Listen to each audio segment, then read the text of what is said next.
من يهده الله فلا مضل له ومن يضلله فلا هادي له وأشهد أن لا إله إلا الله وحده لا شريك له وأشهد أن محمدا عبده ورسوله أما بعد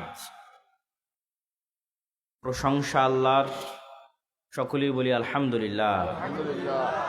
দরুদ ও সালাম বর্ষিত হোক পৃথিবীর সর্বশেষ ও সর্বশ্রেষ্ঠ রাসূল আহমদ মুহাম্মদ মুস্তাফা সাল্লাল্লাহু আলাইহি ওয়াসাল্লামের প্রতি। সম্মানিত উপস্থিতি, আজকে কাপাসিয়া টোকের অত্র প্রতিষ্ঠানে আয়োজিত এই ইসলামী সম্মেলনে আমার সংক্ষিপ্ত বক্তব্যের বিষয়বস্তু আল্লাহর আযাব ও গজব।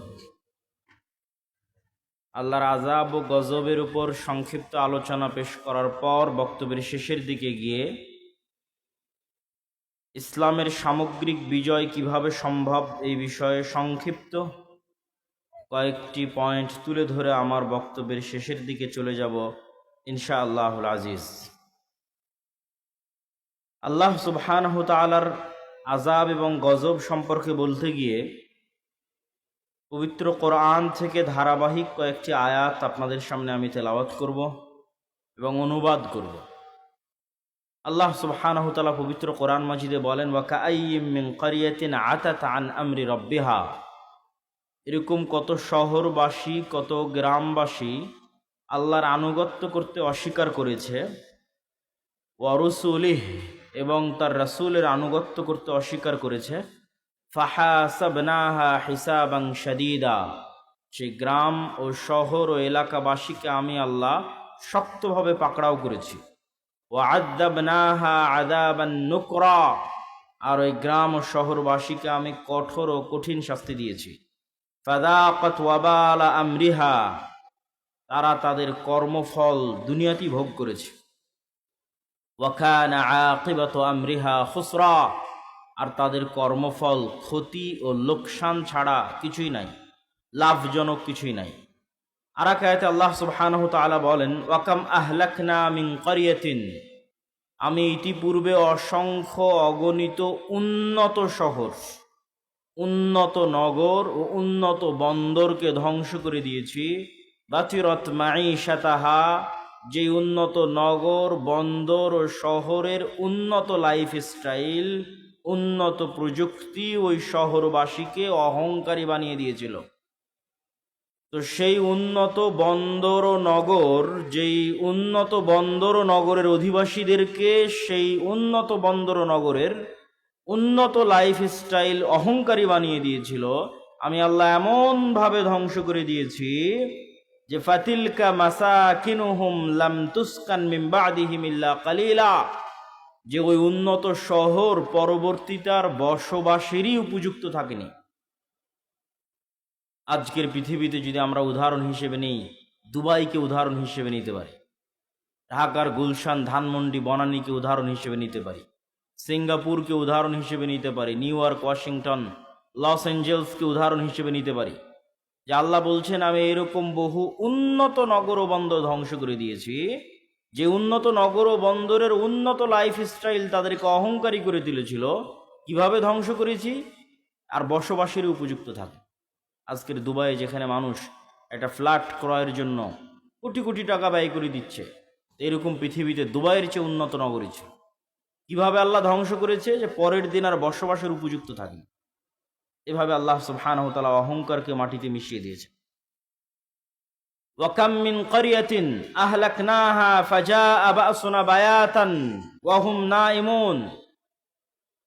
এরকম কত শহর, বন্দর, নগর, গ্রাম, এলাকা আমি আল্লাহ ধ্বংস করে দিয়েছি।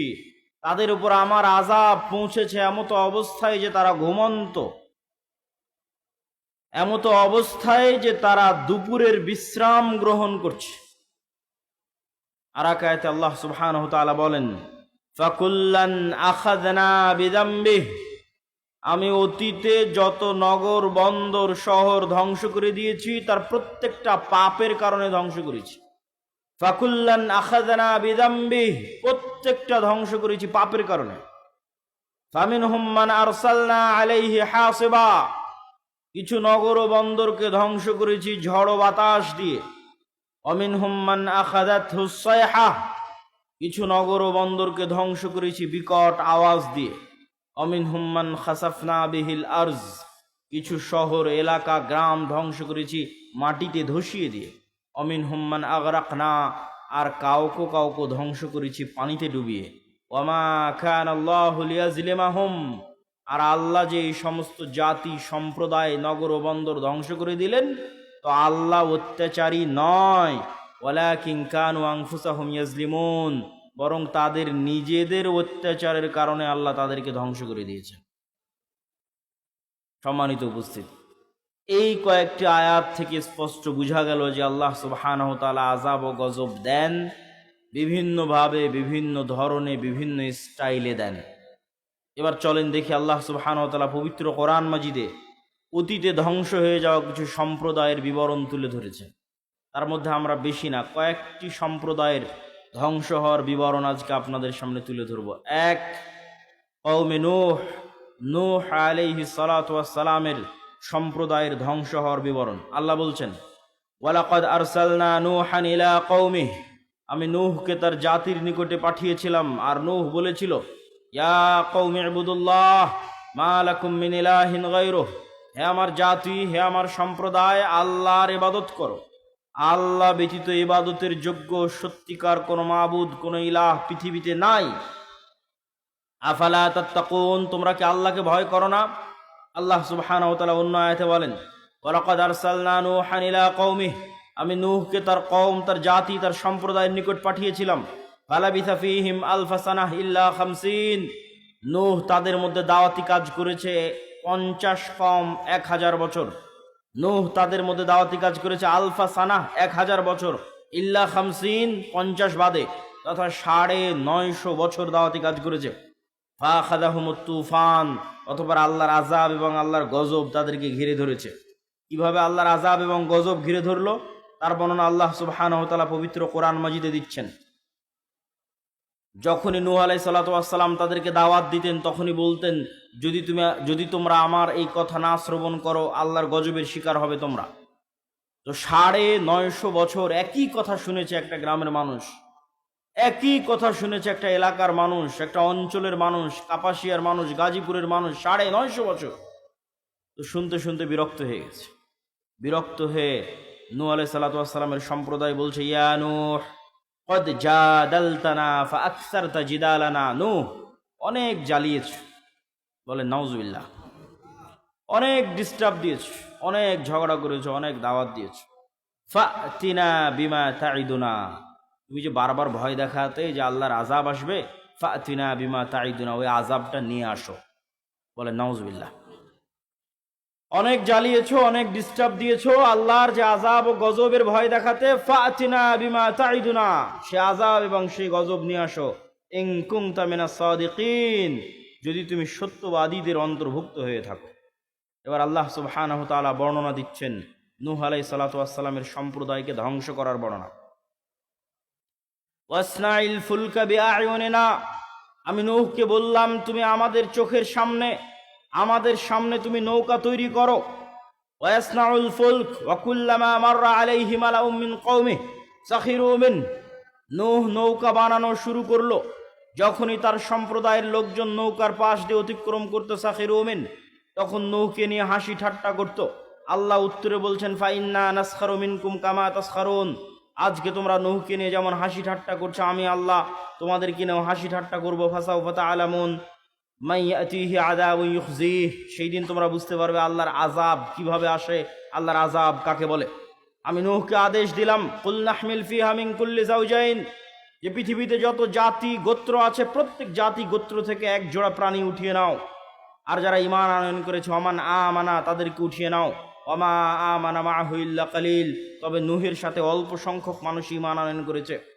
ওয়াকাল আরকাবু ফিহা বিসমিল্লাহি মাজরিহা ওয়া মুরসাহা ইন্না রাব্বি লাগফুরুর রহিম, আর নূহকে বললাম, আল্লাহর নামে নৌকে আরোহণ করো, নিশ্চয় তোমার প্রতিপালক পরম ক্ষমাশীল ও পরম দয়ালু। ওয়াহিয়া তাজরি বিহিম ফি মাউজিন কাল জিবাল, নূহের এই নৌকা এমন সমুদ্র তরঙ্গের মধ্যে দিয়ে চলতে লাগলো যেই তরঙ্গের ঢেউ ছিল পাহাড় সমপরিমাণ। আর পাহাড় সমপরিমাণ এই ঢেউয়ের অবস্থার মধ্যে নূহ আলাইহিস সালাতু ওয়াস সালাম তার সন্তানকে বলছেন, ইয়া বুনাইয়া ইরকাব মা'না ওয়ালা তাকুম মা'আল কাফিরিন, হে আমার বৎস আমাদের সাথে নৌকায় উঠো, কাফেরদের অন্তর্ভুক্ত হয়েও না। তখন নূহ আলাইহিস সালাতু ওয়াস সালামের সন্তান বলছে, সাআবি ইলা জাবালিন ইয়াসিমুনি, সবচেয়ে উঁচু পাহাড়ে আশ্রয় নিব। সবচেয়ে উঁচু পাহাড়ে আল্লাহর পানি পৌঁছতে পারবে না। নূহ আলাইহিস সালাতু ওয়াস সালাম উত্তরে বললেন, লা আসিমাল ইয়াউম, আজকে আশ্রয় দানকারী আল্লাহর আযাব থেকে, আল্লাহর গজব থেকে, লা আসিমাল ইয়াউম মিন আমরিল্লাহ, পৃথিবীর কোনো উঁচু পাহাড়ও বাঁচবে না আজকে আল্লাহর আযাব এবং গজব থেকে। তাই হলো, যদি হিমালয় পাহাড়ের চূড়ায় গিয়েও আশ্রয় নিয়ে থাকে তো আল্লাহ পানি বাড়াতে বাড়াতে বাড়াতে বাড়াতে হিমালয় পাহাড়কে ডুবিয়ে দিয়েছিলেন। তথা সারা পৃথিবীতে শুধু নিচে ছিল পানি, উপরে ছিল আসমান। এরপরে আল্লাহ বললেন, ইয়া আরদু বলঈ মাআক, হে জমিন তোমার পানি শুষে নাও। ওয়া সামা আকলাই, হে আসমান থেমে যাও, ক্ষান্ত হও, বৃষ্টি বর্ষণ বন্ধ করো। সম্মানিত উপস্থিতি, আরো বিস্তর বর্ণনা আল্লাহ সুবহানাহু ওয়া তাআলা নূহ আলাইহিস সালাতু ওয়াস সালামের কওমকে ধ্বংস করার বর্ণনা দিয়েছে। এই যে নূহ আলাইহিস সালাতু ওয়াস সালামের কওমকে আল্লাহ ধ্বংস করে দিলেন, এই বর্ণনা তাওরাতে আছে, এই বর্ণনা ইনজিলে আছে। আজকের তাওরা, আজকের ইহুদিরা যে তৌরাহ পড়ে, সেই তৌরাতে নূহ আলাইহিস সালাতু ওয়াস সালামের এই মহাপ্লাবনের বর্ণনা আছে। এত বিকৃতির পর, এত পরিবর্ধনের পর আজকের যে বাইবেল খ্রিস্টানেরা পড়ে, সেই বাইবেলে নূহ আলাইহিস সালাতু ওয়াস সালামের এই মহাপ্লাবনের বর্ণনা আছে। পবিত্র কোরআনে নূহ আলাইহিস সালাতু ওয়াস সালামের এই মহাপ্লাবনের বর্ণনা আছে। এই মহাপ্লাবন মহাসত্য। তবে হ্যাঁ, আজকে লস অ্যাঞ্জেলসে যে আগুন জ্বলতেছে তা আল্লাহর এই মহাপ্লাবনের সামনে কিছুই নয়। আল্লাহ সুবহানাহু ওয়া তাআলার এই মহা গজবের সামনে কিছুই নয়। অথচ সামান্য ন্যূনতম সে আগুন কন্ট্রোল করার সক্ষমতা আজকের পৃথিবীর সবচেয়ে শক্তিশালী রাষ্ট্র বলে দাবি করে যে আমেরিকা, তাদের পক্ষে সম্ভব হচ্ছে না। তাদের দুর্বলতা এবং তাদের অক্ষমতা সারা পৃথিবীর মানুষের সামনে ফুটে উঠছে ন্যূনতম সামান্য এক আগুনে, যা নূহ আলাইহিস সালামের এই ভয়াবহ বন্যার কাছে কিছুই নয়। এবার আসেন লূত আলাইহিস সালাতু ওয়াস সালামের কওমকে আল্লাহ কিভাবে ধ্বংস করেছেন। ওয়ালুতান ইয ক্বালা লিকাওমিহি আতাতুনাল ফাহিশাতা মা সাবাকাকুম বিহা মিন আহাদিন মিনাল আলামিন, হে লূত, তুমি তোমার কওমের নিকটে যাও এবং তোমার কওমকে বলো। আর লূত তার কওমের নিকটে গেল এবং বলল, আতাতুনাল ফাহিশাতা, তোমরা কি ওই অশ্লীলতায় লিপ্ত হচ্ছ যেই অশ্লীলতা পৃথিবীতে কোনো জাতি ইতিপূর্বে করেনি, সেই অশ্লীলতায় তোমরা লিপ্ত হয়েছ। এই অশ্লীলতা থেকে বের হয়ে আসো, এই অশ্লীলতা পরিত্যাগ করো। সে অশ্লীলতা ছিল সমকামিতার অশ্লীলতা। সম্মানিত উপস্থিতি, লূত আলাইহিস সালাতু ওয়াস সালাম যখন এই দাওয়াত তাদেরকে প্রদান করলো, তখন তারা লূত আলাইহিস সালাতু ওয়াস সালামকে কি উত্তর দিয়েছিল জানেন? ফামা কানা জওয়াবা কওমিহি ইল্লা আন ক্বালু আখরিজু আলা লূতিন মিন ক্বরিয়াতিকুম ইন্নাহুম উনাসুন ইয়াতাতাহহারুন। লূত তুমি যখন এতই পবিত্র, লূত তুমি যখন এতই পবিত্র আর আমরা যখন এতই অপবিত্র, আমাদের সাথে তোমার থাকার দরকার নাই। তুমি আমাদের এলাকা, আমাদের গ্রাম ছেড়ে বেরিয়ে পড়ো, আমাদের গ্রাম থেকে বেরিয়ে যাও। যদি তুমি তোমার দাওয়াতি কাজ বন্ধ না করো, আমরা তোমাকে আমাদের গ্রাম, আমাদের এলাকা ছাড়তে বাধ্য করব। আল্লাহর আযাব এবং আল্লাহর গজব আসার সময় হয়ে গেল। আল্লাহর আযাব এবং গজব আসার যখন সময় হলো, আল্লাহ ফেরেশতা পাঠালেন। ফেরেশতা গেল মেহমান হিসেবে ইব্রাহিম আলাইহিস সালাতু ওয়াস সালামের নিকটে। ধারাবাহিক আল্লাহ সুবহানাহু ওয়া তাআলা এই ঘটনা পবিত্র কোরআনে বর্ণনা করেছেন। ফেরেশতা যখন ইব্রাহিম আলাইহিস সালাতু ওয়াস সালামের নিকটে গেল, তখন ইব্রাহিম আলাইহিস সালাতু ওয়াস সালাম ভয় পেয়ে গেলেন। ফেরেশতারা বলছে, ভয়ের কোনো কারণ নাই।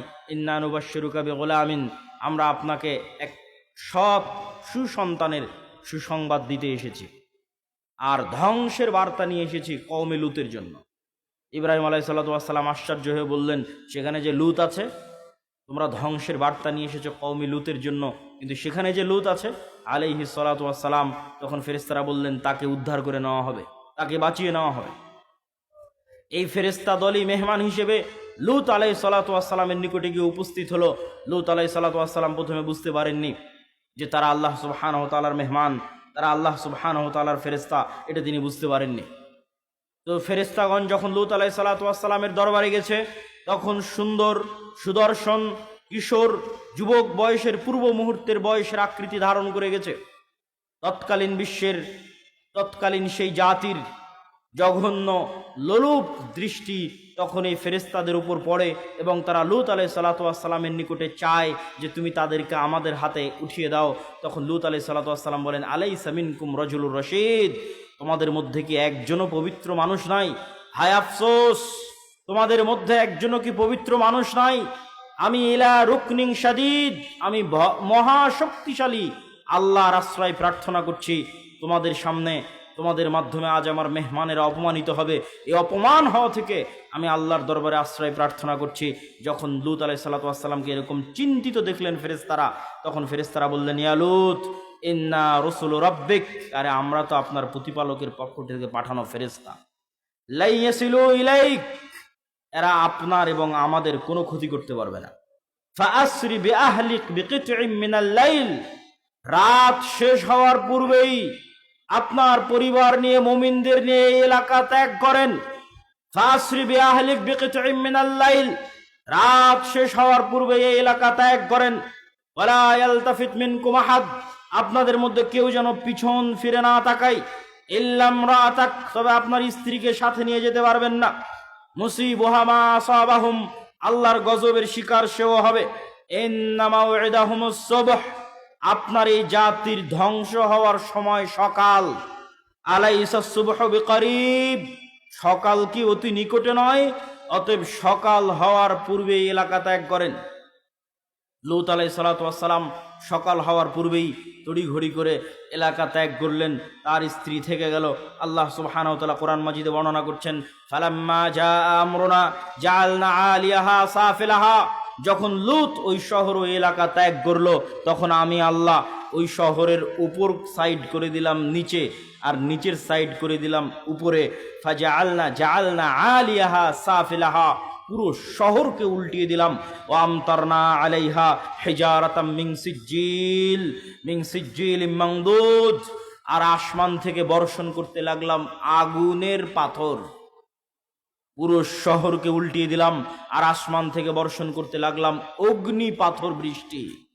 আল্লাহর এই আযাব, এই গজবের সামনে আজকের লস এঞ্জেলসে যা হচ্ছে কিছুই নয়।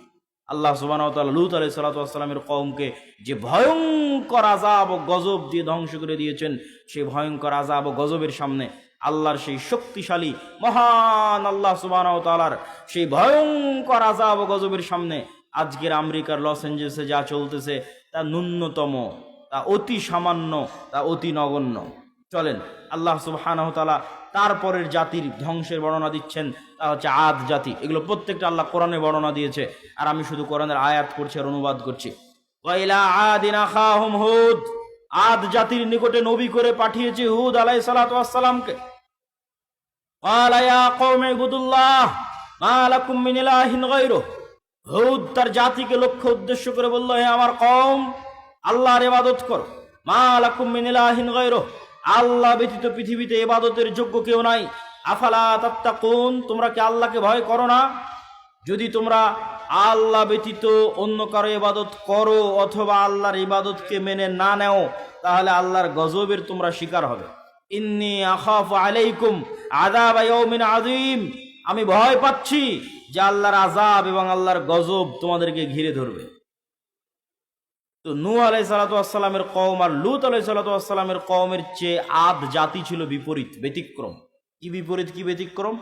আদ জাতির উত্তর দেখেন, আদ জাতির উত্তর আল্লাহ কোরআনে বর্ণনা করছে। অকালু মান আশাদ্দু মিন্না কুওয়া, যখন হুদ আলাইহিস সালাতু ওয়াস সালাম আদ জাতিকে বললেন আল্লাহর গজব আসতে পারে, আদ জাতি উত্তরে বলল, মান আশাদ্দু মিন্না কুওয়া, আজকের পৃথিবীতে আমাদের চেয়ে শক্তিশালী এমন আছে কে যার ভয় তুমি আমাদেরকে দেখাও? মান আশাদ্দু মিন্না কুওয়া, আজকের পৃথিবীতে আমাদের চেয়ে শক্তিশালী কেউ নাই, কিসের গজবের ভয় দেখাও, কিসের আযাবের ভয় দেখাও? তৎকালীন বিশ্বের সবচেয়ে শক্তিশালী জাতীয় রাষ্ট্র তৈরি করেছিল আদ সম্প্রদায়, সবচেয়ে উন্নত সভ্যতা তৈরি করেছিল আদ সম্প্রদায়, সবচেয়ে উন্নত প্রযুক্তি তৈরি করেছিল আদ সম্প্রদায়। সে উন্নত প্রযুক্তি, উন্নত সভ্যতা, জ্ঞান বিজ্ঞানের সর্বোচ্চ শিখরে পৌঁছে গিয়ে আদ জাতি অহংকার বশত দাবি করেছিল, মান আসাদ্দু মিন্না কুওয়া, আজকের পৃথিবীতে আমাদের চেয়ে এমন শক্তিশালী কে আছে যার আযাব এবং যার গজবের ভয় তোমরা দেখাও। আল্লাহ উত্তরে বলছেন, আওয়ালাম ইয়ারাউ আন্নাল্লাহা আল্লাযী খালাকাহুম ওয়া আশাদ্দু মিনহুম কুওয়া, তারা কি জানে না যে তারা জ্ঞানে বিজ্ঞানে প্রযুক্তিতে শক্তিতে সভ্যতায় সক্ষমতায় উন্নতির সর্বোচ্চ শিখরে যদি পৌঁছে যায়, মানব জাতি যত শক্তিশালী হওয়া সম্ভব, যত উন্নত প্রযুক্তির হওয়া সম্ভব, তার সর্বোচ্চ লেভেলে যদি পৌঁছে যায়, তবুও তারা আল্লাহর সৃষ্টি জীব আর আল্লাহ তাদের সৃষ্টিকর্তা। আল্লাহ বলছেন, আদ জাতিকে লক্ষ্য করে আল্লাহ বলছেন, তারা যত শক্তিশালী হোক এই লেভেল তো ভাঙতে পারবে না যে সে সৃষ্টি জীব আর আমি আল্লাহ তার সৃষ্টিকর্তা। এইটা কি ভাঙতে পারে? আজকের ইসরায়েল, আজকের আমেরিকা, আজকের ভারত দাবি করতে পারে মান আশাদ্দু মিন্না কুওয়া, আজকের পৃথিবীতে আমাদের যে শক্তিশালী আছে, কে কে শক্তিশালী আছে দাবি করতে পারে। কিন্তু আল্লাহ সুবহানাহু ওয়া তাআলা উত্তরে বলছেন, তোমরা শক্তিতে সামর্থ্যে যত সর্বোচ্চ পর্যায়ে পৌঁছে যাও, তারপরও এই লেভেল অতিক্রম করতে পারবে না যে তোমরা হচ্ছে সৃষ্টি জীব আর আল্লাহকে সৃষ্টিকর্তা। তো যিনি সৃষ্টিকর্তা উনি কি সৃষ্টি জীবের চেয়ে শক্তিশালী নন? শক্তিশালী, চিরন্তন এবং চিরস্থায়ীভাবে শক্তিশালী। তাহলে আদ জাতির এই গর্ব এবং এই অহংকারকে আল্লাহ সুবহানাহু ওয়া তাআলা এবার ধ্বংস করে দিচ্ছেন। ওয়া আম্মা আদুন ফাউহলিকু বিরিহিন সারসারিন আতিয়া, আমি আদ জাতিকে ধ্বংস করে দিলাম ভয়ঙ্কর প্রচণ্ড ঝড় বাতাস, যেই ভয়ঙ্কর প্রচণ্ড ঝড় বাতাস প্রবাহিত থেকেছে 1 সপ্তাহ যাবৎ। বিরিহিন সরসরিন আতিয়া, আর সেই ভয়ঙ্কর ঝড় বাতাসের অন্যতম আরেকটি বৈশিষ্ট্য হচ্ছে সে বাতাস ছিল প্রচণ্ড ঠান্ডা, প্রচণ্ড ঠান্ডা ভয়ঙ্কর ঝড় বাতাস যেই দিক দিয়ে গেছে সেই দিক দিয়ে গোড়া কাটা খেজুর গাছের মতো পড়ে গেছে। কি মানুষ, কি বিল্ডিং, কি দালান কোঠা, কি গাছপালা, বাতাসের তেজ যেদিক দিয়ে গেছে সেদিক দিয়ে গোড়া কাটা খেজুর গাছের ময়নায় পড়ে গেছে। আল্লাহ সুবহানাহু ওয়া তাআলা এই আযাব এবং গজবের বর্ণনা পবিত্র কোরআন মাজিদে দিয়েছেন যে তিনি আদ জাতিকে এভাবে ধ্বংস করেছেন। এবার সামুদ জাতিকে আল্লাহ সুবহানাহু ওয়া তাআলা কিভাবে ধ্বংস করলেন? আল্লাহ সুবহানাহু ওয়া তাআলা পবিত্র কোরআনে বলছেন, ওয়া ইলা সামুদ আখাহুম সালেহ, সামুদ জাতির নিকটে নবী করে পাঠিয়েছিলাম সালেহকে। আদ জাতির নিকটে নবী করে পাঠানো হয়েছে হুদকে, কওমে নূহের নিকটে নবী করে পাঠানো হয়েছে নূহকে, কওমে লূতের নিকটে নবী করে পাঠানো হয়েছে লূতকে, আর সামুদ জাতির নিকটে নবী করে পাঠিয়েছি সালেহকে। সালেহ গিয়ে বলল, ইয়া কওমি ইবুদুল্লাহ মা লাকুম মিন ইলাহিন গায়রুহ, হে আমার সম্প্রদায় আল্লাহর ইবাদত করো, আল্লাহ ব্যতীত পৃথিবীতে ইবাদতের যোগ্য আর কোনো সত্য মাবুদ, সত্য সত্তা নাই। আর আমি সালেহ আল্লাহর নিদর্শন স্বরূপ তোমাদের জন্য নিয়ে এসেছি একটা উটনি, নাকাতুল্লাহ, হাদিহি নাকাতুল্লাহ, এই যে আল্লাহর উটনি নিদর্শন স্বরূপ নিয়ে এসেছি। ফাদারুহা তাকুলু ফি আরদিল্লাহ, এই উটনির তোমরা কোনো ক্ষতি করার চেষ্টা করিও না, যদি এই উটনির ক্ষতি করার চেষ্টা করো ফায়াখুযাকুম আযাবুন আলীম, ভয়ঙ্কর শাস্তি তোমাদেরকে গ্রাস করবে। আর এই উটনির জন্য কি, বেশি কিছু না, হাদিহি নাকাতুন লাহা শিরবুন ওয়ালাকুম শিরবু ইয়াউমিন মা'লুম, 6 দিন তোমাদের উটনি কুয়াতে পানি পান করবে, আর এই উটনি একদিন কুয়ায় পানি পান করবে। যেই দিন এই উটনি একদিন কুয়ায় পানি পান করবে সেই দিন এই উটনির এত পরিমাণ দুধ হবে, যেই দুধ নিয়ে সমগ্র সামুদ সম্প্রদায়, আত্মীয় স্বজন, পাড়া প্রতিবেশী, গরু ছাগল বাছুর পশু প্রাণী মিলে সেই দুধ দহন করে শেষ করতে পারবে না। এই নিয়ামত আল্লাহ তাদেরকে দিয়েছিলেন, এই নিদর্শন আল্লাহ তাদেরকে দিয়েছিলেন, কিন্তু তাদের অন্তরে অহংকার পেয়ে বসেছিল। তাদের অন্তরে কিরকম অহংকার পেয়ে বসেছিল আল্লাহ সুবহানাহু ওয়া তাআলা পবিত্র কোরআন মাজিদে তাদের এই বর্ণনা দিচ্ছেন, তাদের এই অহংকারের বর্ণনা দিচ্ছেন। ফাআকারুন নাকাহ ওয়া আতাউ আন আমরি রাব্বিহিম, তারা আল্লাহর এই নিদর্শনকে উপেক্ষা করত, উটনির পা কেটে নিল। শুধু কি উটনির পা কেটে নিল, উটনির পা কেটে নিয়ে এসে সালেহ আলাইহিস সালাতু ওয়াস সালামকে বলছে, ইয়া সালেহ ইতিনা বিমা তাইদুনা ইন কুনতা মিনাল মুরসালিন, সালেহ তুমি তো খুব বড় বড় লেকচার দিতে যে এই উটনির ক্ষতি করলে নাকি আল্লাহর আযাব আসবে, নেও তোমার উটনির পা কেটে দিয়েছে, আল্লাহর আযাব কোথায় নিয়ে আসো। বলেন নাউজুবিল্লাহ। আল্লাহর আযাব তারা নিজেদের জন্য চেয়ে নিল, পরীক্ষায় ফেল করলো।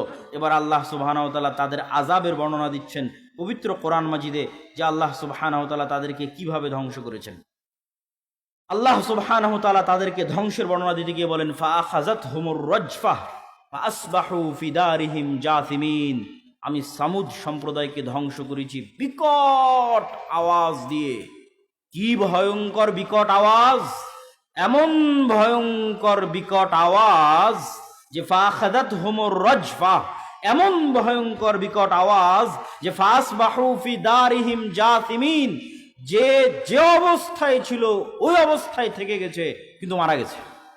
যে যে অবস্থায় ছিল, কেউ হয়তো এক কাপ চা মুখে নিয়ে চায়ের পেয়ালা কাছে ধরেছিল, এই সময় ভয়ঙ্কর বিকট আওয়াজ চলে এসেছে, চায়ের পেয়ালা ওভাবে ধরেই থেকে গেছে, পৃথিবী থেকে বিদায় নিয়ে চলে গেছে ভয়ঙ্কর বিকট আওয়াজে।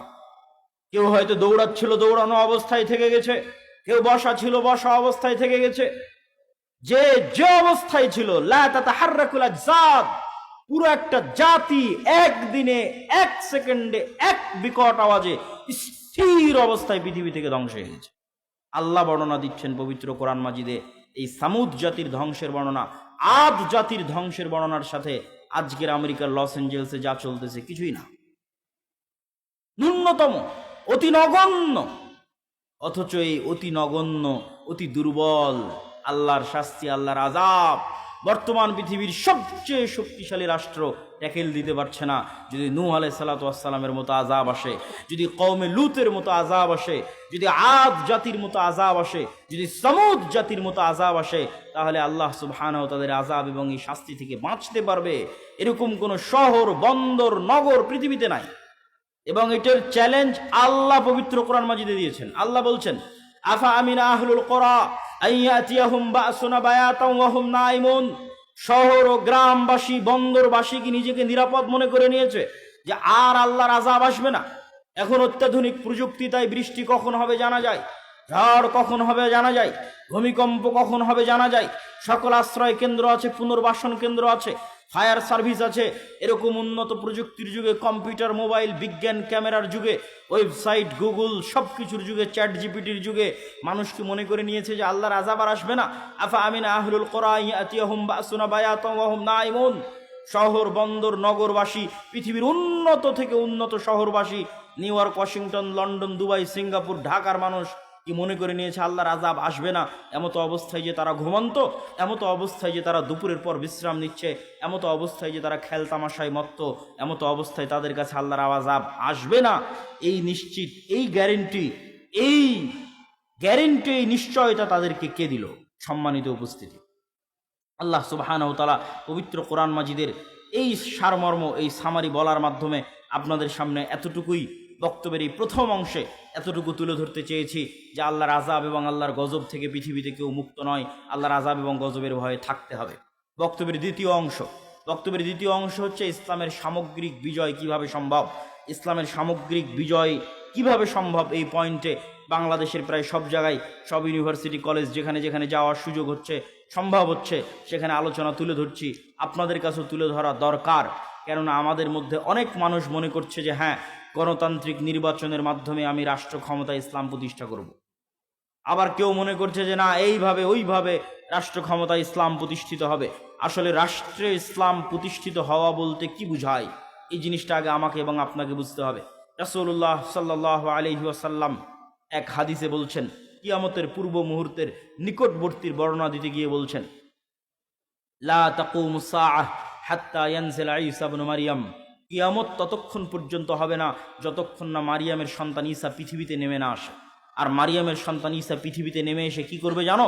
মারিয়ামের সন্তান ঈসা পৃথিবীতে নেমে এসে ইয়াকসিরুস সালিব, ক্রুশ ভেঙে দিবে, ওয়া ইয়াকতুলুল খিনজির, শুকুরকে হারাম ঘোষণা করবে, আর সমগ্র পৃথিবীতে হাকামান মুকসিতা, ন্যায় বিচার প্রতিষ্ঠা করবে। এটা হলো রাষ্ট্রে ইসলামের ব্র্যান্ডিং। যে ঈসা আলাইহিস সালাতু ওয়াস সালামের যে শাসন ব্যবস্থা হবে, ওই শাসন ব্যবস্থা ইসলামী শাসন ব্যবস্থা না অন ইসলামিক শাসন ব্যবস্থা? ইসলামী শাসন ব্যবস্থা। তো ইসলামী শাসন ব্যবস্থার ব্র্যান্ডিং করছেন আল্লাহর নবী, যে ঈসা আলাইহিস সালাতু ওয়াস সালাম যতক্ষণ না আসবে কিয়ামত হবে না। উনি আসবেন, এসে কি করবেন? সমগ্র পৃথিবীতে ন্যায় বিচার প্রতিষ্ঠা করবেন। তাহলে ইসলামী শাসন ব্যবস্থার ব্র্যান্ডিং হচ্ছে ন্যায় বিচার, ইসলামী শাসন ব্যবস্থার ব্র্যান্ডিং হচ্ছে ন্যায়পরায়ণতা। তো আজকের যুগের আমরা মুসলমানেরা নিজেরাই তো ন্যায়পরায়ণ নই, সত্যবাদী নই, তো রাষ্ট্রে কিভাবে ন্যায় বিচার প্রতিষ্ঠা করব? ঈসা আলাইহিস সালাম যদি তার নিজের ব্যক্তিগত জীবনে ন্যায়পরায়ণ না হয়, উনি কি রাষ্ট্রের ন্যায় বিচার প্রতিষ্ঠা করতে পারবে? আপনাকে আমি উদাহরণ দিয়ে বলি, কাপাসিয়া টোক গাজীপুরের মানুষ খুব ভালোভাবে জানেন। আপনি আপনার পাড়া প্রতিবেশী আশেপাশের অঞ্চল কি হানাফি কি আহলে হাদিস একটু নজর দিয়ে দেখেন, নজর বুলিয়ে দেখেন যে বাবার মৃত্যুর পর কতজন ভাই তার বোনকে পিতার সম্পত্তিতে ন্যায্য হিস্সা ন্যায়ের সাথে, ন্যায় পরায়ণতার সাথে বুঝিয়ে দিয়েছে, ন্যায়ের সাথে। একে তো আছে দেয়নি, আর এক দল আছে যদি দিয়ে থাকে তাহলে সবচেয়ে দামি জমিটা নিজে নিয়েছে, আর বিলের মধ্যে পানিতে ডুবে থাকা জমিটা বোনকে দিয়েছে। এটা কি ন্যায় হয়েছে? ন্যায় হয়নি, অন্যায় হয়েছে। এবার বলেন, এই মুসলমান, যেই মুসলমান নিজেকে মুসলিম বলে দাবি করছে, সে ন্যূনতম তার পরিবারে তার রক্তের সম্পর্কের বোনকে আল্লাহর দেওয়া সম্পত্তি ন্যায়ের সাথে বুঝিয়ে দিতে পারেনি। ওই মুসলমানকে যদি আমি আজকে রাষ্ট্রের দায়িত্ব দিই, 16 বছর যা দুর্নীতি হয়েছে ও তার কয়েক গুণ বেশি দুর্নীতি করবে। 16 বছর যা জুলুম হয়েছে ও তার চেয়ে বেশি জুলুম করবে। কেননা সে তার পরিবারে তার বোনের সাথে ন্যায় প্রতিষ্ঠা করতে পারেনি। কেমনে সম্ভব যে সে রাষ্ট্রের দায়িত্ব বলে রাষ্ট্রের ন্যায় বিচার প্রতিষ্ঠা করবে? উদাহরণ 2, আপনাদের এই কাপাসিয়া টোক গাজীপুর অঞ্চলের মানুষ মিলিয়ে দেখেন, এরকম অসংখ্য জায়গায় বিবাহ হচ্ছে যেখানে মুসলিম মেয়ের বিবাহ হচ্ছে যৌতুকের ভিত্তিতে। যৌতুক নিচ্ছে কে? মুসলমান যৌতুক নিচ্ছে, মুসলিম সন্তান, মুসলিম যুবক, মুসলিম পিতা যৌতুক নিচ্ছে। বিবাহে উপস্থিত আছে হাজি, নামাজি, আলেম, আলহাজ, ওমরাকারী, দানবীর, কাজী, এমন কে নাই যে বিবাহে উপস্থিত নাই? সবাই মুসলমান, সবাই আল্লাহওয়ালা, সবার দাড়ি টুপি আছে, সবার চোখের সামনে একটা মেয়ের সাথে এবং একটা মেয়ের পরিবারের সাথে অন্যায় হচ্ছে। কি হচ্ছে? কথা বলেন না কেন? কি হচ্ছে? অন্যায় হচ্ছে। আপনি নিশ্চিত থাকেন, এই যে যুবক তার স্ত্রীর কাছে যৌতুক নিয়েছে, এই যে ছেলের পরিবার যে ওই মেয়ের পরিবারের থেকে যৌতুক নিয়েছে, আর ওই বিবাহে যত মুসলমান উপস্থিত হয়েছে, এদেরকে আজ এখন যদি রাষ্ট্রের দায়িত্ব দেওয়া হয়, তো গত 16 বছর যা দুর্নীতি হয়েছে আর একদিনে তার চেয়ে বেশি দুর্নীতি। তাহলে কিভাবে আপনি বলবেন যে ইসলাম রাষ্ট্র ক্ষমতায় প্রতিষ্ঠিত হবে? এই সমস্ত মুসলমানদের দিয়ে, যারা অন্যায়কারী, মিথ্যুক, দুর্নীতিবাজ, তাদের দিয়ে ইসলাম প্রতিষ্ঠিত হবে রাষ্ট্রে? অসম্ভব, অসম্ভব। ইসলামের ব্র্যান্ডিংই হচ্ছে ন্যায় বিচার প্রতিষ্ঠা। তো ন্যায় বিচার প্রতিষ্ঠা করতে হলে আগে আপনাকে ন্যায়পরায়ণ হতে হবে, এবং ন্যায়পরায়ণ হওয়ার গুরুত্ব, তাৎপর্য কোরআন এবং হাদিসে কত বেশি। রাসূলুল্লাহ সাল্লাল্লাহু আলাইহি ওয়াসাল্লাম বলছেন, সাবআতু ইউদিল্লুহুমুল্লাহ ইয়াওমা লা দিল্লা ইল্লা দিল্লুহ, 7 শ্রেণীর মানুষকে কঠিন কিয়ামতের মাঠে বিশেষ ছায়া দেওয়া হবে। তার 1 নম্বরে কোন নামাজি, হাজি, তাহাজ্জুদ গুজার, দানবীরকে স্থান দেওয়া হয়নি। স্থান দেওয়া হয়েছে ইমামুন আদিল, ন্যায়পরায়ণ, দায়িত্বশীলকে স্থান দেওয়া হয়েছে। ন্যায়পরায়ণতা বড় কঠিন জিনিস, বড় ভয়ঙ্কর জিনিস। রাসূলুল্লাহ সাল্লাল্লাহু আলাইহি ওয়াসাল্লাম সন্তানদের মধ্যে আদর করতেও ন্যায় প্রতিষ্ঠা করতে বলেছেন। আল্লাহ সুবহানাহু ওয়া তাআলা বিবাহ করতে গিয়ে স্ত্রীর উপর ন্যায় প্রতিষ্ঠা করতে বলেছেন। ন্যায় নিশ্চিত না করতে পারলে অতিরিক্ত বিবাহ করতে নিষেধ করেছেন। আল্লাহ সুবহানাহু ওয়া তাআলা ন্যায়ের আদেশ দিতে গিয়ে বলেন, ইন্নাল্লাহা ইয়া'মুরুকুম বিল আদল, আল্লাহ তোমাদেরকে ন্যায়ের আদেশ দিচ্ছে। আল্লাহ ন্যায়ের আদেশ দিতে গিয়ে বলেন, ওয়ালা ইয়াজরিমান্নাকুম শানআনু কওমিন আলা আল্লা তা'দিলু, দুনিয়ার মানুষ, দুনিয়ার মুসলমানেরা, মুমিনেরা জেনে রাখো, কোন জাতি, কোন গোত্র, কোন সম্প্রদায়ের প্রতি তোমার অন্তরে যে রাগ, ক্ষোভ, বিদ্বেষ লুকিয়ে আছে, এটা যেন তার প্রতি ন্যায় আচরণ করতে তোমাকে বাধা না দেয়। এটাই তাকওয়া, ন্যায়পরায়ণ হওয়াই তাকওয়া। কেননা আল্লাহ নিজে ন্যায়পরায়ণ। পৃথিবীতে যত নবী রাসূল পাঠিয়েছেন সব ন্যায়পরায়ণ। আর আপনি মুসলমানদের বাড়ি ঘর, রাষ্ট্র, পরিবার, ফ্যামিলি, ইসলামী দল, ইসলামী আন্দোলন, ইসলামী সংগঠন, মসজিদ, মাদ্রাসা, যেখানে যাবেন বাহ্যিক রিচুয়ালস আছে, বাহ্যিক আনুষ্ঠানিকতা আছে, নাই তো কি নাই, ন্যায় নাই।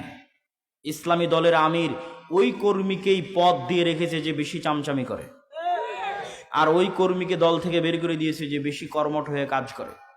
তো ওই আমির তো তার দলই ন্যায় প্রতিষ্ঠা করতে পারেন, ও রাষ্ট্রে কিসের ন্যায় প্রতিষ্ঠা?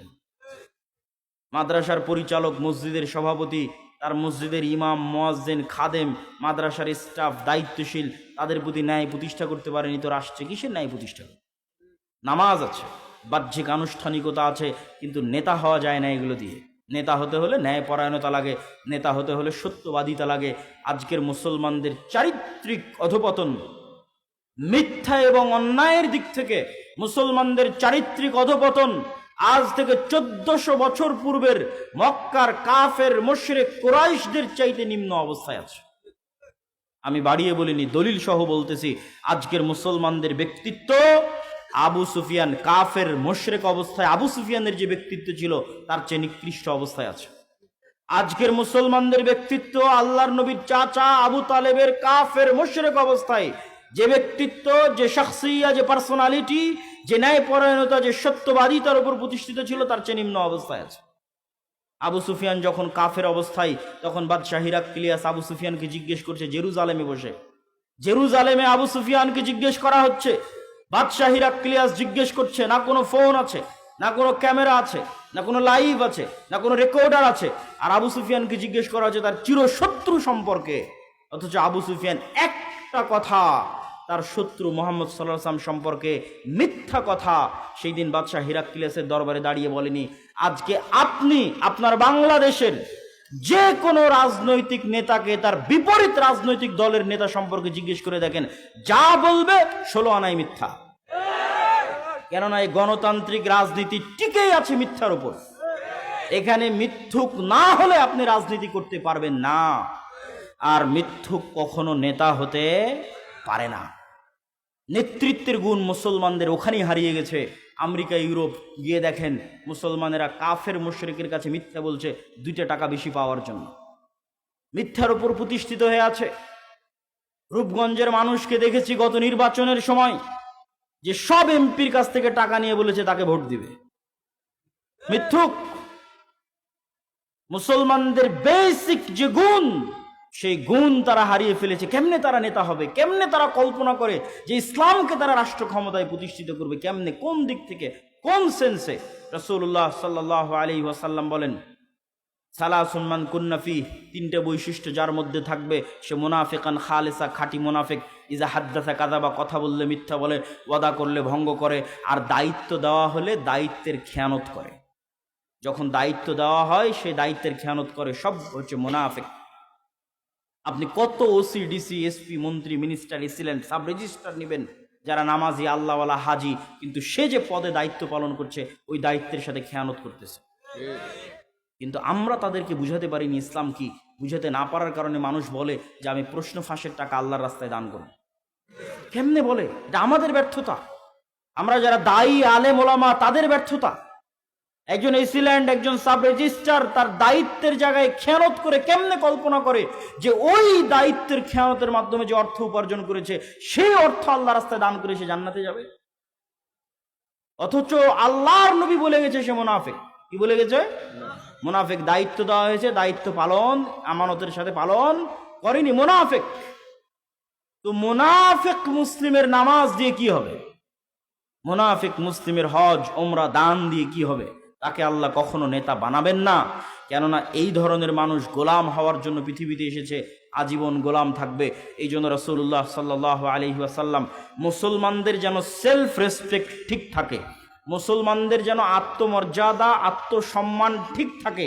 মিথ্যা বললে আত্মসম্মান থাকে না, অন্যায় করলে আত্মসম্মান থাকে না, নেতা হওয়া যায় না। তো মুসলমানেরা যেন নেতা হতে পারে, মুসলমানদের যেন আত্মমর্যাদা, আত্মসম্মান ঠিক থাকে। এই জন্য আল্লাহর নবী বলতেন, তার নিজের আত্মমর্যাদা, আত্মসম্মান ঠিক রাখার জন্য বলতেন, আল্লাহুম্মা ইন্নী আউযু বিকা মিনাল মাআসামি ওয়াল মাগরাম। আল্লাহ, পাপ থেকে বাঁচতে চাই, কর্জ থেকে বাঁচতে চাই, ঋণ থেকে বাঁচতে চাই। আর এক দোয়ার মধ্যে আল্লাহ নবী বলছেন আল্লাহুম্মা ইন্না আউযু বিকা মিনাল হাম্মি ওয়াল হুজনি, বলতে বলতে বলছেন ওয়া গালাবাতিদ দাইনি বা ওয়াজালঈদ দাইনি, হে আল্লাহ ঋণের বোঝা থেকে পরিত্রাণ চাই, ঋণের বোঝা থেকে বাঁচতে চাই। আল্লাহর নবীকে জিজ্ঞেস করা হলো কেন আপনি এত লোন থেকে বাঁচতে চান? আল্লাহর নবী উত্তরে বলছেন ইজাস্তাদানা রজুল বাদা ইউকাযযিব, মানুষ যখন লোন নেওয়া শুরু করে মিথ্যা বলা শুরু করে। এইটা ছিল আমাদের মূল পয়েন্ট, যে মুসলমানের আত্মমর্যাদা যেন নষ্ট না হয়, মিথ্যা বললে আত্মসম্মান থাকে না। এই জন্য আল্লাহর নবী নিজে লোন থেকে বাঁচতে চাইতেন, মুসলিম উম্মাকে লোন থেকে বাঁচার জন্য বলতেন। কিন্তু আপনি যান গ্রামে গঞ্জে, কয়টা বাড়ি আপনি খুঁজে পাবেন যারা কিস্তির সুদের ভিত্তিতে লোন নেয়নি, আর প্রত্যেক দিন ওই লোনওয়ালাকে, ওই কিস্তিওয়ালাকে মিথ্যা বলতেছে না, পুরো পরিবার মিলে মিথ্যা বলছে, নিজে মিথ্যা বলছে, স্ত্রীকে মিথ্যা বলাচ্ছে, সন্তানকে মিথ্যা বলাচ্ছে। যেই পুরো একটা পরিবার মিথ্যার উপর গড়ে উঠছে, এই পরিবার রাষ্ট্র ক্ষমতা ইসলাম প্রতিষ্ঠা করবে? এই পরিবার বাংলাদেশকে ভারতের গোলামি থেকে মুক্তি দিবে? অসম্ভব। আমি বলেছি, এই জন্য আমার কথা মনোযোগ দিয়ে মনে করে যাবেন। আমি বলেছি মুসলমানদের নিজের দিনের উপর কনফিডেন্স নাই, মুসলমানদের নিজের দিনের উপর, নবীর সুন্নাতের উপর কনফিডেন্স নাই। কার থেকে উদাহরণ দেখবেন? ইহুদির থেকে উদাহরণ দেখবেন আর হিন্দুর থেকে উদাহরণ দেখবেন। 1947-এ ভারত প্রতিষ্ঠা হয়েছিল সেকুলারিজমের উপর। জওহরলাল নেহরু, গান্ধী, মাওলানা আবুল কালাম আজাদ প্রতিষ্ঠা করেছিলেন সেকুলারিজমের উপর। আর 47-এ পাকিস্তান আর বাংলাদেশ প্রতিষ্ঠা হয়েছিল ইসলামের নামে, ইসলামের উপর। আজ 70, 75, 80 বছর পার হয়ে গেছে, ভারত সেকুলারিজম থেকে বের হয়ে হিন্দুত্ববাদের মতো একটা ভ্রান্ত মতবাদকে রাষ্ট্রে প্রতিষ্ঠিত করেছে। আর মুসলমানেরা পাকিস্তান আর বাংলাদেশের মতো মুসলিম রাষ্ট্ররা পাল্লা দিচ্ছে পৃথিবীকে দেখানোর জন্য, দেখো আমি কত বড় সেকুলার, আমি কত বড় ধর্মবিদ্বেষী, দেখে যাও আমাকে, কত বড় সেকুলার, আমাকে চিনে যাও, যে আমাকে একটু দাম দাও, মূল্যায়ন করো। আজকের বাংলাদেশের মুসলমানেরা ভারতের যে ঘটনাগুলো আছে সেগুলো নিয়ে ট্রল করে, যুবকরা ট্রল করে ফেসবুক, ইউটিউব, বলে তাদের টয়লেট নাই বা উমুক নাই তুমুক নাই, বা তারা গোমূত্র পান করে ইত্যাদি নিয়ে ট্রল করে। আমার কথা হচ্ছে, ও যদি গোমূত্র পান করে, তো গোমূত্রের মতো একটা ভ্রান্ত জিনিসের উপর তার কনফিডেন্স কোন লেভেলের, যে ওইটাকে রাষ্ট্র পর্যন্ত নিয়ে চলে গেছে। তুমি তোমার নবীর কয়টা সুন্নাত তোমার জীবনে, তোমার পরিবারে, তোমার সমাজে, তোমার রাষ্ট্রে বাস্তবায়ন করেছো? তুমি কত বড় মরদ দেখাও।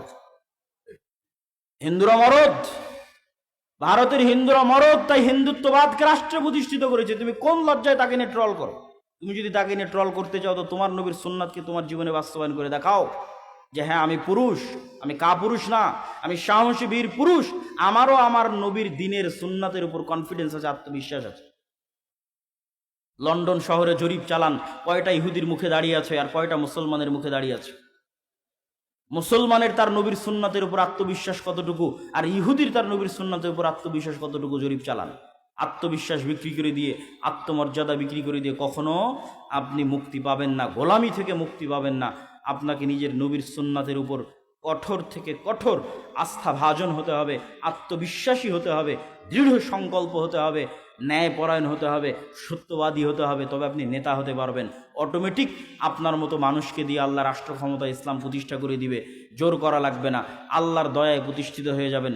আর যদি ন্যায় না থাকে, সত্য না থাকে, নিজের নবীর দিনের উপর কনফিডেন্স না থাকে, কম্প্রোমাইজ করার মানসিকতা থাকে, তাহলে যতই বক্তব্য দেন, অন্তত আপনার মতো মানুষকে দিয়ে আল্লাহ ঠেকা পড়ে নিজের রাষ্ট্রে ইসলাম প্রতিষ্ঠা করতে হবে, দিয়ে ইসলামকে কলঙ্কিত করতে হবে। বিকৃত ইসলাম প্রতিষ্ঠা করে, কম্প্রোমাইজড ইসলাম প্রতিষ্ঠা করে ইসলামকে কলঙ্কিত করতে হবে, এই ঠাকা আল্লাহ সুবহানাহু ওয়া তাআলার পড়েনি। সম্মানিত উপস্থিতি, বক্তব্য আমি দীর্ঘায়িত করতে চাই না। বক্তব্যের এই পর্যায়ে এসে আপনাদের সাথে কয়েকটি জরুরি গুরুত্বপূর্ণ কথার 1 নম্বর জরুরি গুরুত্বপূর্ণ কথা হচ্ছে, আগামী 13-14 ফেব্রুয়ারি কি আছে বলতে পারবেন? আগামী 13-14 ফেব্রুয়ারি আপনাদের এখান থেকে খুবই নিকটে, এখনও জামিয়া সালাফিয়া রূপগঞ্জ নারায়ণগঞ্জে মদিনা ইসলামী বিশ্ববিদ্যালয়ের একজন প্রফেসর অবস্থান করছেন, ছাত্রদেরকে দার্স দিচ্ছেন। আল জামিয়া সালাফিয়া বাংলাদেশের মাটিতে এমন এক ব্যতিক্রম প্রতিষ্ঠান, যেখানে সবসময় বিদেশি শিক্ষক অবস্থান করে। ভারত, পাকিস্তান, সৌদি আরব সব দেশের শিক্ষক মণ্ডলী সবসময় অবস্থান করে। এরকম এক ব্যতিক্রম শিক্ষা প্রতিষ্ঠানের নাম জামিয়া সালাফিয়া। আগামী 13-14 ফেব্রুয়ারি পাকিস্তানের আহলে হাদিসদের সিংহপুরুষ আল্লামা ইহসান ইলাহি জহির রাহিমাহুল্লাহ, আল্লামা ইহসান ইলাহি জহির রাহিমাহুল্লাহর সন্তান আল্লামা ইবতিসাম ইলাহি জহির রাহিমাহুল্লাহ আপনাদের জামিয়া সালাফিয়াতে আসতেছে। আপনাদেরকে ব্যাপক উপস্থিতির মাধ্যমে তাকে স্বাগতম জানাতে হবে, বলেন ইনশাআল্লাহ। আপনাদের স্বতঃস্ফূর্ত অংশগ্রহণের উদাত্ত আহ্বান। 2, আর দাওয়া ইলাল্লাহর মাধ্যমে মসজিদ ভিত্তিক দিন শিক্ষা। আপনাদের এই অঞ্চলে প্রায় 19-20 থেকে 30টা আহলে হাদিস মসজিদ আছে। এই মসজিদগুলোতে মক্তব চলে কিনা, মক্তব চললে ভালোভাবে চলে কিনা, শিক্ষকের ট্রেনিং আছে কিনা, সিলেবাসের বাস্তবায়ন আছে কিনা, কেউ খোঁজ খবর নেয় কিনা, একদিন একটু বসেন, বসে আপনাদের মসজিদের ইমামদেরকে আল জামিয়া সালাফিয়া ডাঙ্গি পড়া পবা রাজশাহীতে পাঠান। কোনো যাতায়াত খরচ দিতে হবে না, কোনো থাকা খাওয়া খরচ দিতে হবে না, কোনো ট্রেনিং ফি দিতে হবে না। ওই ইমামের এখান থেকে রাজশাহী যাওয়ার খরচও আর দাওয়া ইলাল্লাহ দিবে, জামিয়া সালাফিয়া দিবে। আবার 10 দিন ব্যাপী ওখানে থাকবে, খাবে, ট্রেনিং দিবে, তার সকল ব্যবস্থাপনা জামিয়া সালাফিয়া দাওয়া ইলাল্লাহ করবে। আবার ওখান থেকে রওনা দিয়ে আপনার কাপাসিয়া টোক গাজীপুরে আসবে, সেটার যাতায়াত খরচও তার হাতে দিয়ে হবে। আবার মক্তবে যে সিলেবাসটা বাস্তবায়ন করবে, সেই বইটা পর্যন্ত কত ছাত্র সংখ্যা মক্তবে উপস্থিত আছে তার উপর ভিত্তি করে সম্পূর্ণরূপে ফ্রি দেওয়া হবে। এই ব্যবস্থাপনা নিয়ে আমরা অপেক্ষা করছি। আপনি যদি না যান তাহলে এর জবাব আপনি দিবেন আল্লাহর দরবারে, আমরা আল্লাহ সুবহানাহু ওয়া তাআলার দরবারে দিব না। আমরা বিশ্বাস করি শুধু মাদ্রাসা প্রতিষ্ঠা করে 2% মুসলমানকে দিন শেখানো সম্ভব, আর মসজিদগুলোকে শক্তিশালী প্রতিষ্ঠান বানিয়ে 100% মুসলমানকে দিন শেখানো সম্ভব। অতএব মসজিদগুলোকে আর দাওয়া ইলাল্লাহর সাথে সম্পৃক্ত করেন। সকল ব্যবস্থাপনা নিয়ে আমরা বসে আছি। আপনাকে এক ধাপ একটু এগিয়ে আসতে হবে, আপনাকে এক ধাপ একটু উদার হতে হবে। 3 মাসিক আল ইতিসাম, যদিও আজকে কোনো বই পুস্তক কিছুই নিয়ে আসেনি, তারপরেও আপনাদের সামনে বলে যাই, বাংলাদেশের এক ব্যতিক্রম পত্রিকা যার ফতোয়া এই বিদেশি আলেম ওলামাদের উপস্থিতিতে, দেশি আলেম ওলামাদের উপস্থিতিতে, শাইখ আব্দুর রাজ্জাক বিন ইউসুফের উপস্থিতিতে লেখা হয়, পর্যালোচনা পরিচালনা করা হয়, সেই ফতোয়া আপনাদের কাছে আসে। আমি নিয়মিত লিখি, সম্পাদকীয় লেখা আছে। এই মাসের সম্পাদকীয় আছে দামেস্ক বিজয়ের উপর। যে দামেস্কের ঘটনা কিছুক্ষণ আগেই বললাম, যে ঈসা আলাইহিস সালাতু ওয়াস সালাম বললেন যে তিনি যতক্ষণ কিয়ামত হবে না, যতদিন ঈসা আলাইহিস সালাম না আসবে, তো এসে কি করবে? ক্রুশ ভেঙে দিবে। কেন ক্রুশ ভাঙবে? ঘটনা পড়ে দেখেন মাসিক আল ইতিসামে। কেন ক্রুশ ভাঙবে? ক্রুশ ভাঙবে এই জন্য যে তৎকালীন পৃথিবীতে মুসলমান আর রোমান খ্রিস্টানদের একটা চুক্তি হবে। 1 মিনিট, বেশি সময় নিব না, অধৈর্য হওয়ার কিছু নয়, আপনাদের চেয়ে বেশি দূরে আমরা যাব। তৎকালীন যুগে মুসলমান আর রোমান খ্রিস্টানদের একটা চুক্তি হবে। চুক্তি হয়ে তারা কমন শত্রুর বিরুদ্ধে যুদ্ধ করবে। কমন শত্রুর বিরুদ্ধে যুদ্ধ করে মুসলমান আর খ্রিস্টানরা বিজয়ী হয়ে যাবে। বিজয় মিছিল যখন বের হবে, তখন এক খ্রিস্টান ক্রুশ উঁচিয়ে ধরে বলবে এই ক্রুশের কারণে বিজয় হয়েছে, বলেন নাউজুবিল্লাহ। তখন ওখানে উপস্থিত এক মুসলমানের ঈমান জেগে যাবে। সে তখন লাফ দিয়ে উঠে ক্রুশ ভেঙে দিয়ে বলবে আল্লাহর কারণে বিজয় হয়েছে। যখন ক্রুশ ভেঙে দিবে, তখন এবার খ্রিস্টান আর মুসলমানের দোস্তি ছিল, দোস্তি শেষ। একদিকে রোমান খ্রিস্টান আর একদিকে মুসলমান। আল্লাহর নবী বলছে ওই দিন 80টা পতাকার অধীনে খ্রিস্টানেরা একত্রিত হবে, যার এক একটা পতাকার অধীনে 12,000 করে সৈন্যবাহিনী থাকবে, তথা প্রায় 10 লক্ষ সেনাবাহিনীর সমাহার করবে খ্রিস্টানেরা। আর মুসলমানদের সেই দিন হেডকোয়ার্টার হবে দামেস্ক। আজকের মুজাহিদরা যে দামেস্ক বিজয় করলো, সেই দামেস্ক সেই দিন হবে মুসলমানদের হেডকোয়ার্টার। আল্লাহ নবী বলছেন পৃথিবীর ইতিহাসে এত ভয়ঙ্কর, এত ভয়াবহ যুদ্ধ আগে কোনোদিন হয়নি, পরেও কোনোদিন হবে না। এত ভয়ঙ্কর ভয়াবহ যুদ্ধ, কোনো বংশে যদি 100 মানুষ থাকে, 99 মারা যাবে, একটা বেঁচে থাকবে। পাখি যদি 1 মাস আকাশে উড়ে, তাহলে লাশ ছাড়া আর কিছু পাবে না। তখন খাদ্যদ্রব্যের অভাবে ওভাবেই পড়ে মারা যাবে, শুধু লাশ আর লাশ। রাসূল সাল্লাল্লাহু আলাইহি ওয়াসাল্লাম বলছেন সেই দিন আমার উম্মত 3 ভাগে বিভক্ত হয়ে যাবে। একদল উম্মত যুদ্ধের মাঠ ছেড়ে পালিয়ে যাবে, বলেন নাউজুবিল্লাহ।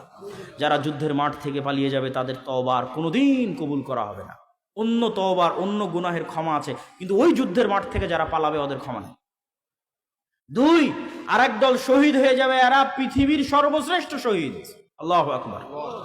আর এক দলকে আল্লাহ বিজয় দান করবে খ্রিস্টানদের উপর, এরা কিয়ামত পর্যন্ত আর কোনোদিন ফিতনায় পতিত হবে না। এদের মাধ্যমেই ঈসা আলাইহিস সালাতু ওয়াস সালাম আসবেন, ইমাম মাহদি আসবেন, তাদের মাধ্যমেই দাজ্জালের পতন হবে। তো এই যে ঘটনাগুলো, এই চমৎকার ঘটনাগুলো, তো ওই যেটা বলতেছিলাম, কেন উনি ক্রুশ ভাঙবেন? ঈসা আলাইহিস সালাতু ওয়াস সালাম এসে, মুসলমান আর খ্রিস্টানদের যুদ্ধই তো হলো ক্রুশ ভাঙ্গাকে কেন্দ্র। এই যুদ্ধে বিজয়ের পর মুসলমানেরা তাদের তরবারি, তাদের রাইফেল, তাদের গুলি যখন গাছের সাথে ঝুলিয়ে রাখবে, তখন শয়তান বলবে তোমাদের বাড়িতে দাজ্জাল প্রবেশ করে গেছে। তাড়াহুড়ো করে সেই রাইফেল, সেই তরবারি নিয়ে দৌড়ে যখন দামেস্ক শহরে ফিরে আসবে, দেখবে না দাজ্জাল এখনো আসেনি, তবে দাজ্জাল আসার সময় হয়ে গেছে। তখনই ঈসা আলাইহিস সালাতু ওয়াস সালাম 2 জন ফেরেশতার কাঁধে ভর দিয়ে দামেস্কের মসজিদে অবতরণ করবেন। এই যে সমসাময়িক বিভিন্ন গুরুত্বপূর্ণ বিষয়ে মাসিক আল ইতিসামে আপনারা লেখা পাবেন। আবারও ঘুরিয়ে বলি, আর দাওয়া ইলাল্লাহর সাথে মসজিদ ভিত্তিক সম্পৃক্ত হন, মাসিক আল ইতিসাম সংগ্রহ করেন। জামিয়া সালাফিয়ার 13-14 ফেব্রুয়ারি যে সালাফি কনফারেন্স, এই সালাফি কনফারেন্সে আপনাদের ব্যাপক উপস্থিতি চাই। পাকিস্তান থেকে আহলে হাদিসদের অনেক বড় আলেম আল্লামা ইহসানুল্লাহ জাহির রাহিমাহুল্লাহর সন্তান আসতেছে, তাকে স্বাগতম জানাতে হবে। এই দায়িত্ব আপনাদের, এই দায়িত্ব আহলে হাদিসদের। আল্লাহ সুবহানাহু ওয়া তাআলা কবুল করুক, আল্লাহুম্মা আমিন। এই বলে আজকে আমার সংক্ষিপ্ত বক্তব্য শেষ করছি। প্রশ্ন উত্তরের দিকে চলে যাচ্ছি। অবৈধ বিদ্যুৎ লাইন থেকে বিদ্যুৎ নিয়ে ইসলামী প্রোগ্রাম করা শরীয়ত সম্মত হবে কতটুকু? জিনিস আজকের আলোচনাতেই তো বলে দিলাম, আলোচনায় তো শুনলেন, তো আবার কি জিজ্ঞাসা করেন? আমার বয়স আমার বয়স 21 বছর, আমি স্টুডেন্ট, নজর হেফাজত অন্যান্য পাপ কাজ থেকে বিরত থাকার জন্য বিয়ে করতে চাচ্ছি, কিন্তু আমার বড় ভাই এখনো বিয়ে করেনি। আমার বিয়ের কথা বললেও বাসার কেউ মানবে না, এমত অবস্থায় আমার করণীয় কি? প্রথমত তোমার বাপকে নাসিহাত করছি, যদি তোমার বাপ আচ্ছা, ওস্তাদজি শাইখ আব্দুর রাজ্জাক বিন ইউসুফের ধারাবাহিক প্রতিদিন প্রোগ্রাম থাকার কারণে উনি একটু হঠাৎ অসুস্থ, প্রায় সব প্রোগ্রামে উনি নিজে উপস্থিত হয়েছেন। আজকের প্রোগ্রামে আমি ওনার বদলে উপস্থিত হয়েছি, সামনের প্রোগ্রামগুলোতেও উনি উপস্থিত থাকার চেষ্টা করবেন ইনশাআল্লাহ। খুব বেশি অসুস্থ এরকম নয়, তবে টানা দীর্ঘ সফর থাকার কারণে উনি ক্লান্ত হয়ে গেছে আর কি। আল্লাহ সুবহানাহু ওয়া তাআলা আদম আলাইহিস সালাতু ওয়াস সালামকে সৃষ্টি করেছেন নিজ আকৃতিতে। আল্লাহ সুবহানাহু ওয়া তাআলা আদম আলাইহিস সালাতু ওয়াস সালামকে সৃষ্টি করেছেন তার আকৃতিতে। এই হাদিস এভাবে বিশ্বাস করতে হবে, অন্য কোনো ব্যাখ্যায় যাওয়া যাবে না। আল্লাহ সুবহানাহু ওয়া তাআলার আকৃতি তার শানে যেমন মানায় তেমন। ইশার সালাতের পর রাসূল সাল্লাল্লাহু আলাইহি ওয়াসাল্লাম কথা বলা অপছন্দ করতেন, এমনকি কথা বলতে নিষেধ করতেন। কিন্তু আমাদের দেশের মাহফিল কার্যক্রম শুরুই হয় ইশার পর। এটাই তো সুন্নাত বিরোধী কাজ।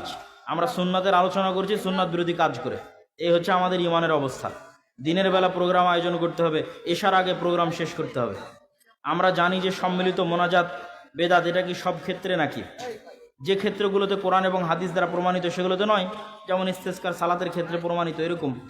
আমরা জানি যে বাচ্চা জন্ম নেওয়ার পর বাচ্চাটা মাসুম, অমুসলিমদের ঘরে বাচ্চা জন্ম নেয়, অমুসলিম অবস্থায় যদি মারা যায়, মুহাদ্দিসদের মতে যে তারা জান্নাতে যাবে, এটি মুহাদ্দিসদের অধিকাংশ মুহাদ্দিসদের এটি মত।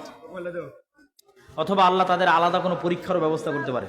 1 রাকাত বেতেরের নামাজ কতটুকু সঠিক? সরাসরি সহিহ হাদিস আছে। স্বামী তার স্ত্রীকে তালাক দিয়েছে, তাকে আবার বিবাহ করার সঠিক নিয়ম কি? স্বামী তার স্ত্রীকে সুন্নাত অনুযায়ী তালাক দিয়েছে কিনা, এটা হলো দেখার বিষয়। সুন্নাত অনুযায়ী তালাক বলতে স্ত্রীর পবিত্র অবস্থায় 1 তালাক দিতে হবে। 1 তালাক দিয়ে স্বামী স্ত্রী বিচ্ছিন্ন হয়ে গেছে, যে যার মতো এখন যে যার বাপের বাড়িতে আছে। যদি ইদ্যৎকালীন সময় তথা 3 মাসের মধ্যে স্বামী চায় স্ত্রীকে ফেরত নিয়ে আসবে, কোনো বিবাহ লাগবে না, কিচ্ছু লাগবে না, মোহরানা লাগবে না, ফেরত নিয়ে আসতে পারবে। 3 মাস যদি পার হয়ে গিয়ে থাকে, তারপরে যদি স্বামী চায় ফেরত নিয়ে আসবে, তাহলে নতুন বিবাহ, নতুন মোহরানা দিয়ে ফেরত নিয়ে আসতে হবে।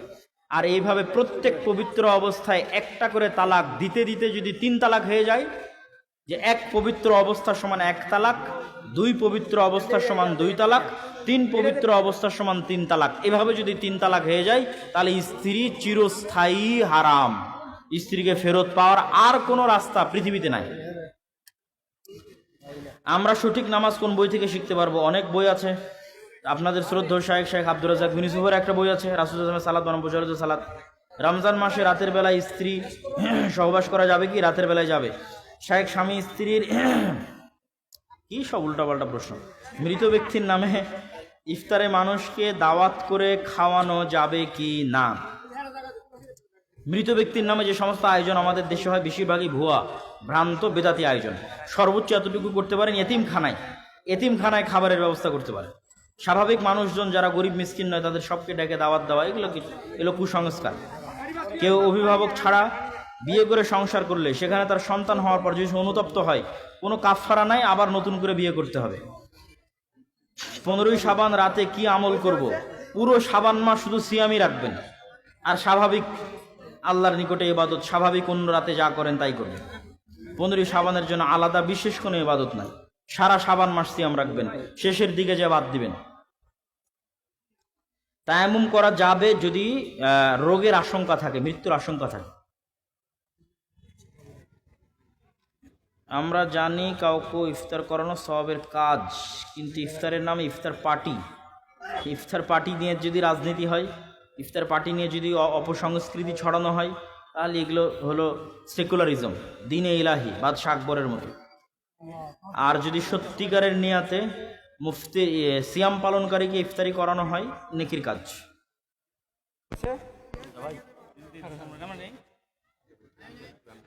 জি, সুবহানাক আল্লাহুম্মা ওয়া বিহামদিকা আশহাদু আল্লা ইলাহা ইল্লা আনতা আস্তাগফিরুকা ওয়া আতুবু ইলাইক। আসসালামু আলাইকুম ওয়া রাহমাতুল্লাহি ওয়া বারাকাতুহু। ওয়া আলাইকুম আসসালাম ওয়া রাহমাতুল্লাহি